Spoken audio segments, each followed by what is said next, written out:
ರಾಜ್ಯ ರಾಜಕಾರಣದಲ್ಲಿ ಸಿಎಂ ಬದಲಾವಣೆಯ ಕೂಗು ಬಹಳ ಜೋರಾಗಿ ಸದ್ ಮಾಡಿರ್ತಕ್ಕಂಥದ್ದು.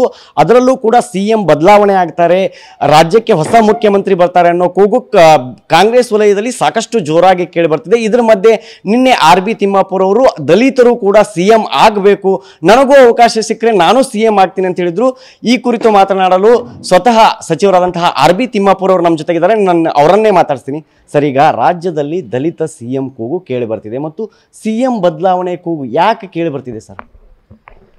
ನಾನು ಈ ಮೀಡಿಯಾದಲ್ಲಿ ಚಾನಲ್ದಲ್ಲಿ ನೋಡ್ತೀನಿ, ಮುಖ್ಯಮಂತ್ರಿ ಬದಲಾವಣೆ ಇದೆ, ಮುಖ್ಯಮಂತ್ರಿ ಬದಲಾವಣೆ ಇದೆ ಅಂತೇಳಿ. ಅದು ನಿಮಗೇನಾದರೂ ಕ್ಲೂ ಸಿಕ್ಕಿದರೆ ಕರೆಕ್ಟಾಗಿದ್ದರೆ ನನಗೆ ಹೇಳಿ. ನಾನು ತಿಳಿದ ಹಾಗೆ ಸಿದ್ದರಾಮಯ್ಯವರು ಮುಖ್ಯಮಂತ್ರಿಗಳಿದ್ದಾರೆ, ಅವರೇ ಮುಖ್ಯಮಂತ್ರಿಗಳಾಗಿರ್ತಾರೆ.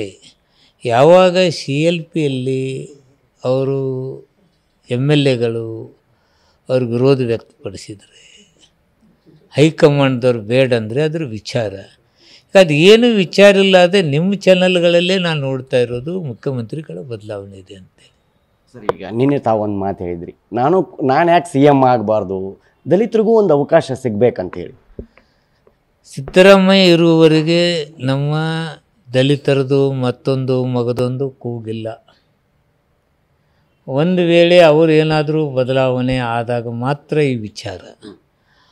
ಆವಾಗೇನಾದರೂ ದಲಿತರ ವಿಚಾರ ಬಂದಾಗ ಶಾಸಕಾಂಗ ಪಕ್ಷದ ನಾಯಕನ ಯಾರು ಮಾಡ್ತಾರೆ, ಹೈಕಮಾಂಡ್ ಯಾರಿಗೆ ಒಪ್ಪದೆ ಅವರು CM ಆಗೋದು ಇದು ವಾಡಿಕೆ.